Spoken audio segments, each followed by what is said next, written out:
Life at 40 was exactly as I had meticulously planned it, a successful career as a department head, a comfortable home, and a shiny car in the driveway. Love and romance? Those were chapters one had skipped, focusing instead on my spreadsheets and meetings. Until one unassuming evening at my friend Lisa's party, where my well-ordered world took an unexpected turn. "Anna, you need to get out more," Lisa had insisted over the phone. "It'll be good for you." I had reluctantly agreed, not really expecting much from the evening. As I arrived at the party, the atmosphere was buzzing with laughter and chatter. I felt out of place, awkwardly holding a glass of wine, scanning the room for a familiar face. That's when I noticed him. He was in the middle of a lively group, but somehow seemed separate from them. There was an ease about him that caught my attention. He walked over to me, a confident yet friendly smile on his face. "Hi, I'm Tom," he said, offering his hand. "I don't think we've met before." "I'm Anna," I replied, shaking his hand. His grip was firm, reassuring. "First time at one of Lisa's infamous parties?" he asked, his eyes twinkling with amusement. "Is it that obvious?" I said, trying to match his light tone. "Just a lucky guess," Tom chuckled. "So, what brings you here tonight? Friend of the host?" "Yes, Lisa and I go way back. But parties aren't really my scene. I'm more the type to curl up with a good book at home," I admitted. A fellow book lover. What do you like to read?" Tom asked, leaning against the wall, completely engaged in our conversation. "Mysteries mostly. There's something about unraveling a puzzle that's relaxing after a day of work," I said, feeling a bit more at ease. "I get that. I'm more into biographies, though. Real-life stories have a certain appeal, don't you think?" Tom said. The conversation flowed effortlessly from there. We discussed everything from our favorite authors to our jobs.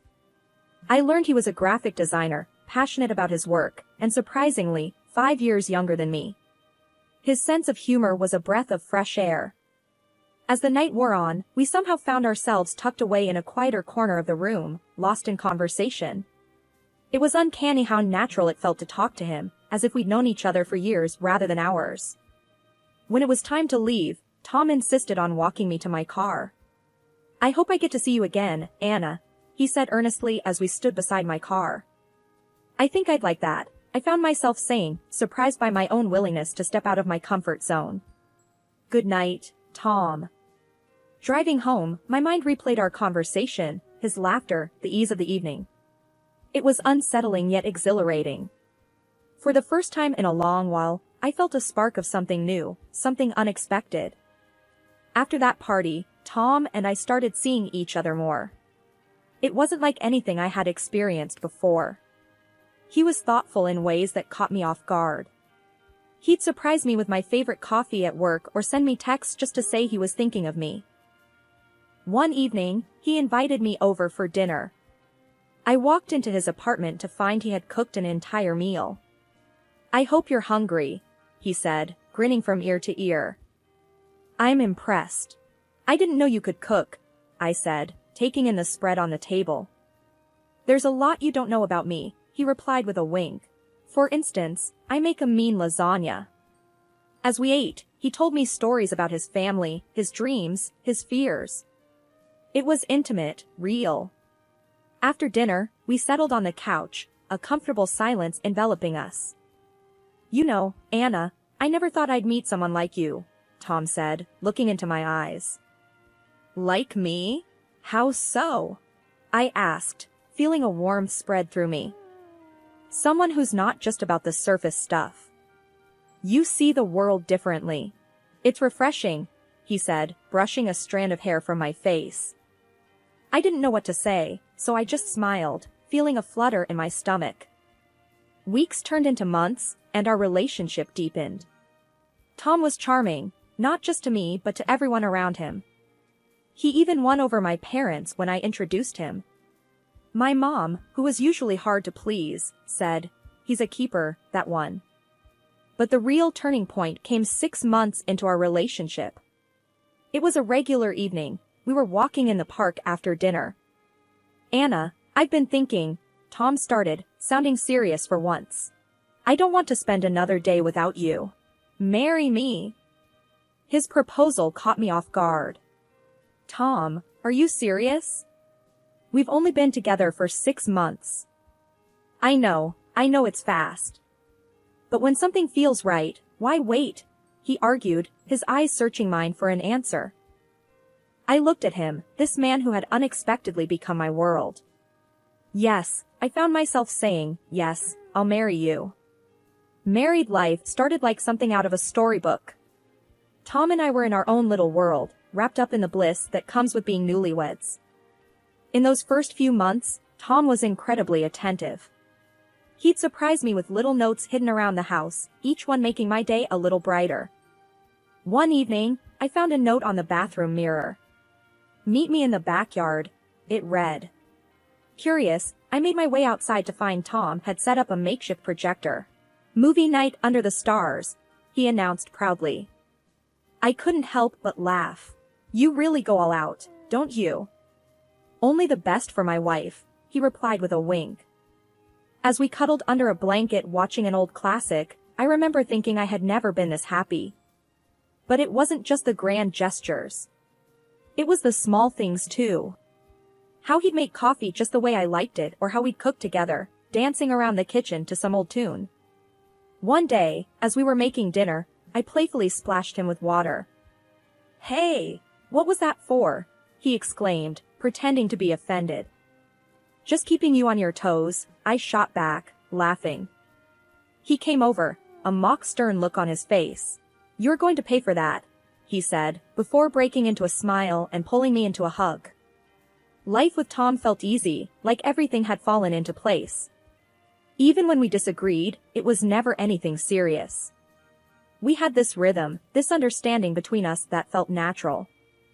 But as perfect as everything seemed, there were moments that gave me pause. Like when Tom casually suggested that we should have a joint bank account for convenience. I remember frowning slightly at the idea. "Isn't it a bit soon for that? We're doing fine managing our finances separately." He shrugged, a carefree smile on his face. "It's just easier this way, isn't it? One less thing to worry about." I hesitated but eventually agreed. After all, we were married now. Sharing a bank account seemed like a logical step in our partnership. The shift was subtle at first. After we merged our bank accounts, I noticed small discrepancies in our finances. Tom started spending more, often on things that seemed extravagant. One evening, I decided to bring it up. We were sitting in the living room, bills scattered on the coffee table. "Tom, I've been noticing some large amounts coming out of our account lately. Fancy suits, high-end gadgets, it's a bit much, don't you think?" Tom looked up from his phone, seemingly unfazed. "Oh, that. Well, I need to look the part, don't I? You can't have your husband looking shabby." I frowned. "But we need to be smart about our spending. We have a mortgage and other responsibilities." He waved his hand dismissively. "Relax, Anna. We're doing fine. Don't be such a worrywart." That conversation left a sour taste in my mouth. Tom's attitude towards money was so different from mine. I was used to saving, planning for the future, while he seemed to live in the moment, unconcerned about tomorrow. As weeks passed, Tom's behavior started to change in other ways too. He seemed less interested in spending time with me, often opting to go out with his friends instead. Then came the day when Tom dropped another bombshell. He came home early from work, a buoyant smile on his face. "Guess what? I've decided to go part-time at work. I'll be working only till noon," he announced cheerfully as he raided the fridge. I stared at him, dumbfounded. "Part-time? Why? We haven't discussed this." He shrugged, grabbing a beer. "I figured since you're doing so well with your job, I could take it easy. Plus, I want to focus on my hobbies, maybe hit the gym more."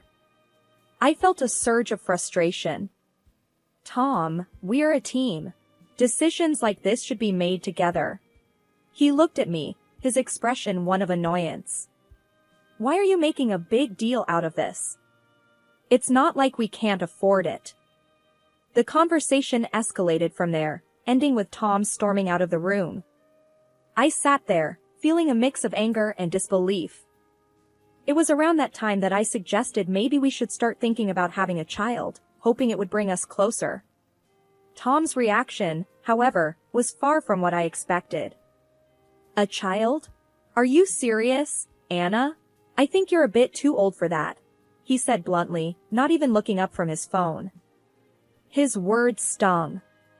I was taken aback by his insensitivity. Too old? That's a harsh thing to say, Tom. He shrugged. It's the truth. Besides, I'm not ready to be tied down with kids. I couldn't believe what I was hearing. This wasn't the Tom I married. He used to be considerate, loving.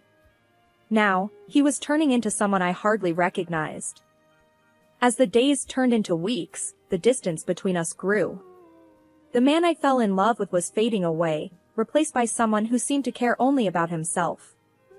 I started to feel more like an ATM than a wife, a provider rather than a partner.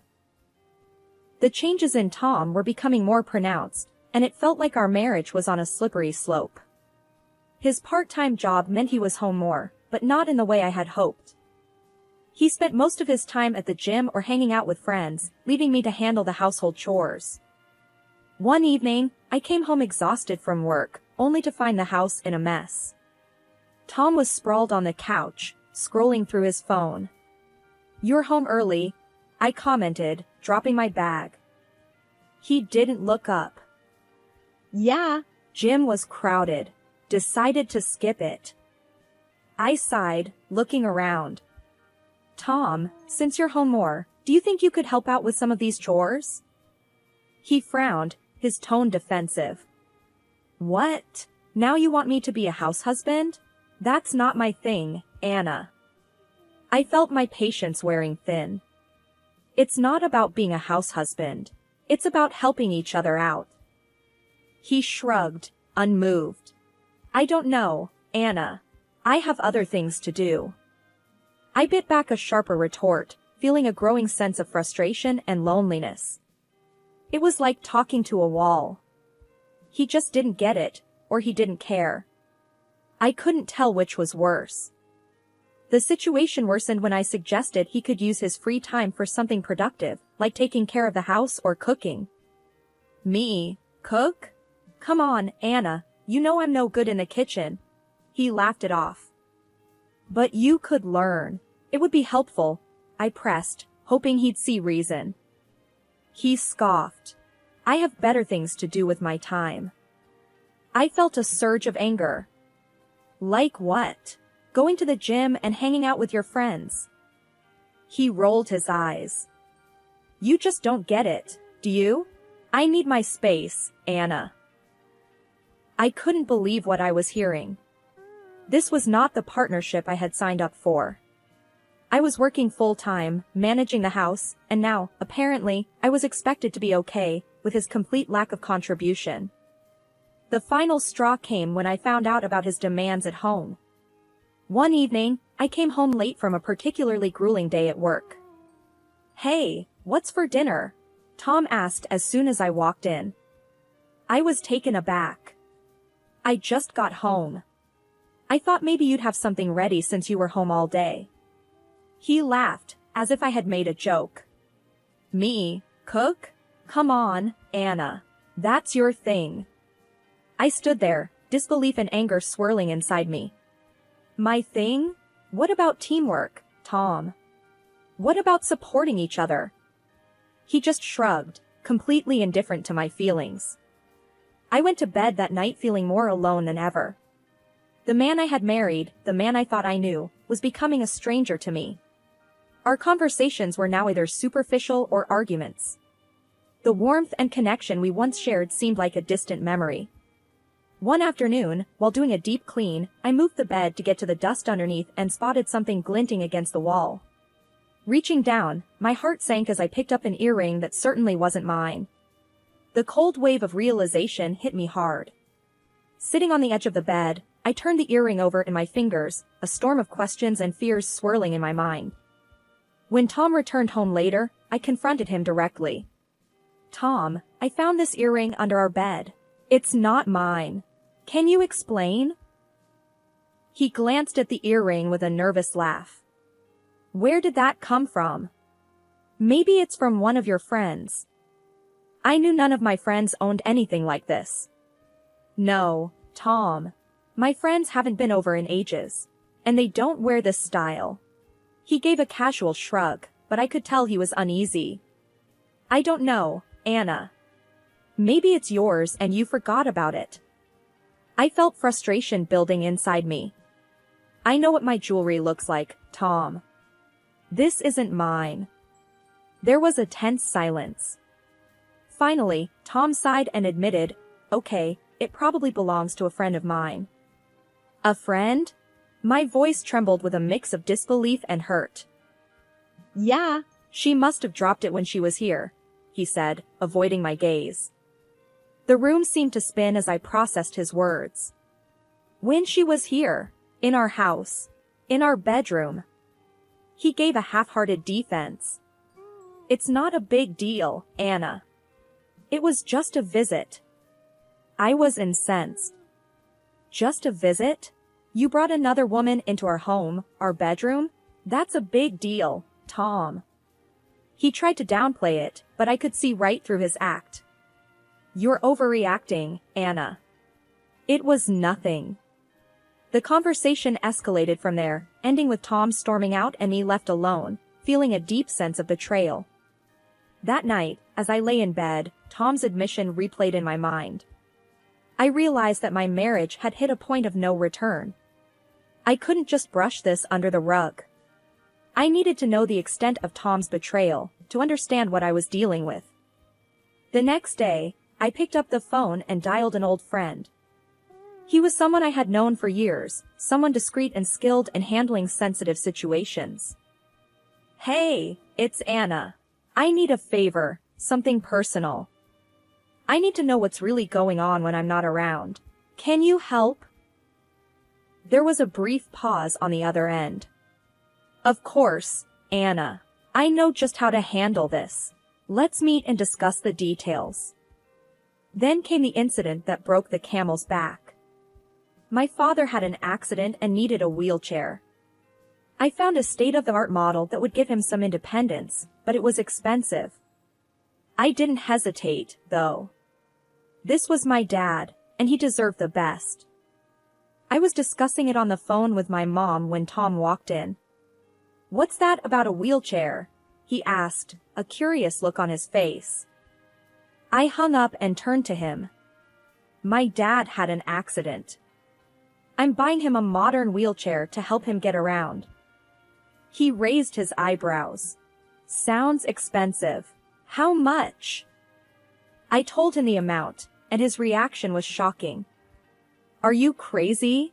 That's a lot of money, Anna." I was taken aback. "It's for my dad, Tom. He needs it."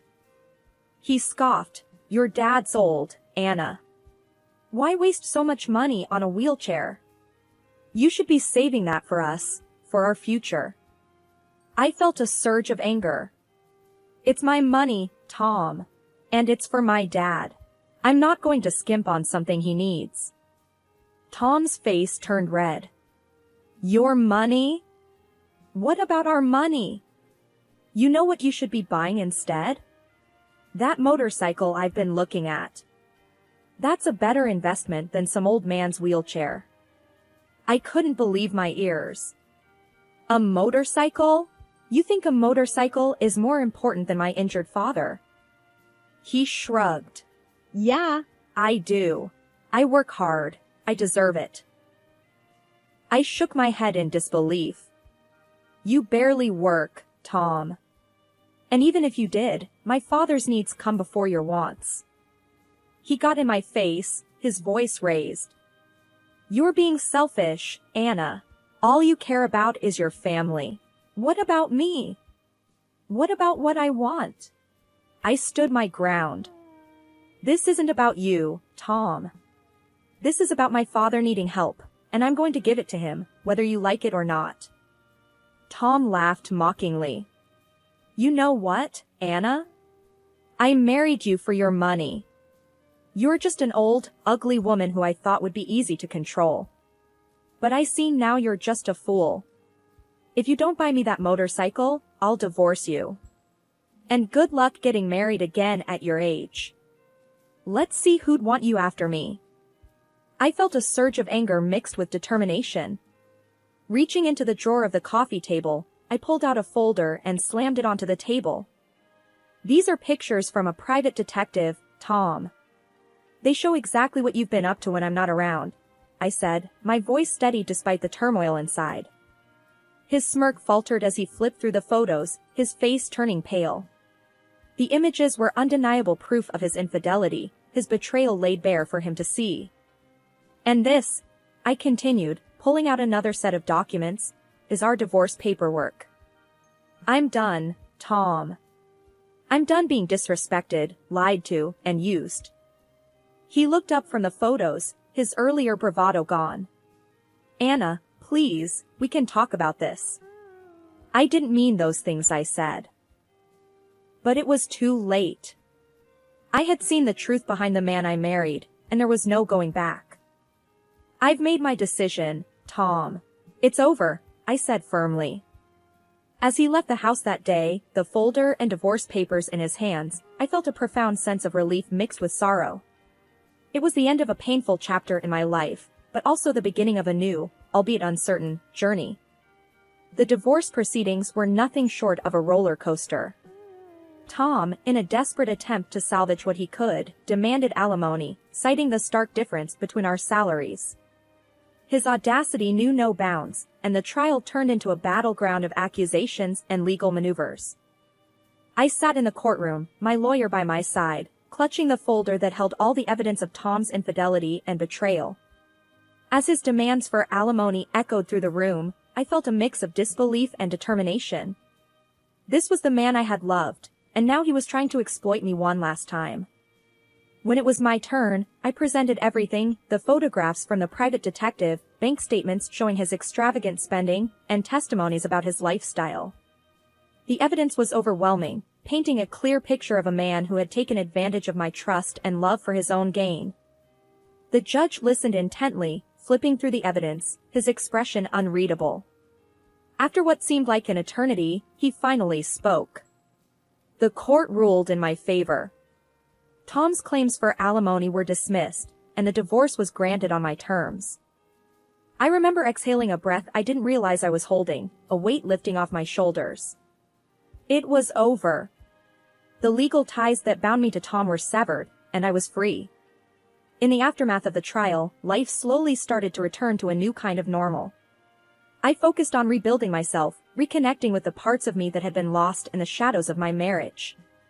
One day, as I was having coffee with a friend, she mentioned Tom. Have you heard about your ex? He's in deep trouble. Debt's piling up, and I heard he's even hiding from some angry husbands. I sipped my coffee, feeling a sense of closure. Really? Can't say I'm surprised. He made his bed, now he has to lie in it. The conversation moved on, but a part of me felt a sense of vindication. Tom's actions had finally caught up with him. It was a harsh reality, but one he had brought upon himself. As I walked home that day, the sun setting in the distance, I felt lighter. The chapter of my life that was Tom was closed, a bittersweet ending to a story that had started with so much promise.